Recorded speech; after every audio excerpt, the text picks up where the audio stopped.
আসসালামু আলাইকুম, welcome back to my channel. I am Rubina Alamgir. আপনাদের সাথে একটি নতুন ব্লগ ভিডিও নিয়ে হাজির হয়ে গেলাম। অবশ্যই সবাই আমার চ্যানেলটি সাবস্ক্রাইব করবেন, লাইক করবেন, কমেন্ট করবেন, শেয়ার করবেন, আমার ভুল ত্রুটিগুলো ক্ষমা করে দেবেন। সো একটা ওপেনিং করছি, এটা প্যাকেট করা দেখতেই পাচ্ছেন, একদম মনে হচ্ছে কোরিয়ান সার্ভিস বা দেশের বাইরে থেকে কিছু একটা এরকমভাবে প্যাক করা। সো আমি এক হাতে ট্রাই করছি খুলছি অ্যান্ড হচ্ছে কস্টিপ দিয়ে লাগানো আছে। জানি না ভিতরে যা আছে তা ঠিকঠাক আছে না ভেঙে গেছে, কারণ এটা অনেক দিন আগে করে রাখা ছিল। তো ঠিকঠাক থাকলে ভালো, না থাকলে তো খুবই খারাপ একটা ব্যাপার।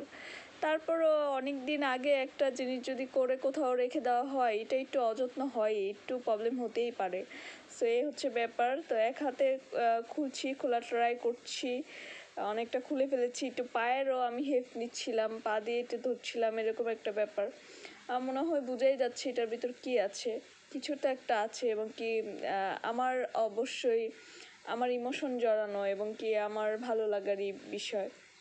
বুঝতেই পারছেন হয়তো কি আছে এটার ভিতর। হচ্ছে দুটো ফ্রেমিং আমার দুটো অর্জন বলা যায়।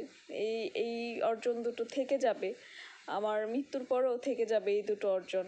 অনেক কাজ করা হয়েছে, মিডিয়াতে কাজ করি সেই ক্ষেত্রে। তো দুটো বই লিখেছি, দুটো উপন্যাস সত্য ঘটনা অবলম্বনে। আমার প্রথম উপন্যাস আত্মকাণ্ডা, সেকেন্ড উপন্যাস হচ্ছে দীর্ঘশ্বাস। তো দুটো বইয়ের পছন্দ ফ্রেমিং করে বাঁধানো হয়েছে। আমি আসলে যদি সম্ভব হতো আরও বড় করে বাঁধাতাম, মানে একটু বড় টড় করে বাঁধা দিলে ঘরে রাখলে ভাল লাগে। সো এটা একদমই ছোট্ট করে বাঁধানো, ছোট করে দুইটা ফ্রেমিং করা।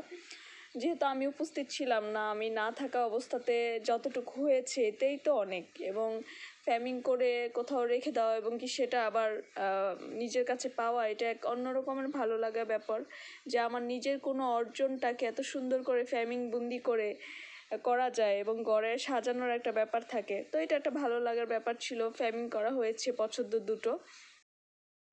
তো পছন্দটা তো আমি হচ্ছে বাড়িতে নিয়ে আসছি, নিয়ে এসে হচ্ছে জানালার পাশেই হচ্ছে লাগানো হয়েছে।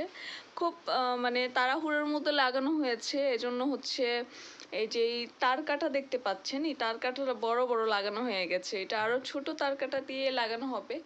অ্যান্ড ঘরের দেয়ালে মানে আমার লেখা বইয়ের পছন্দ এভাবে শোভা পাবে, এটা কখনো তো ভাবিনি। সো আলহামদুলিল্লাহ, আমার দুটো বইয়ের পছন্দ দিয়ে আমার ঘরের দেয়ালে ঝুলানো আছে, রয়ে যাবে।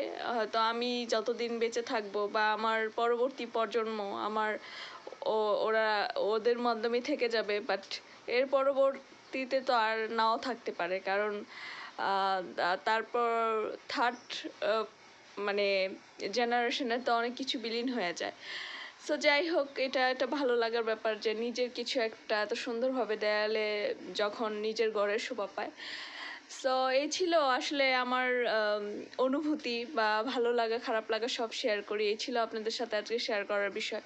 তো আশা করি আজকের ব্লগটি আপনাদের ভালো লেগেছে। সবাই খুব ভালো থাকবেন, আমার জন্য আমার পরিবারের জন্য দোয়া করবেন। আসসালামু আলাইকুম, আল্লাহ হাফেজ।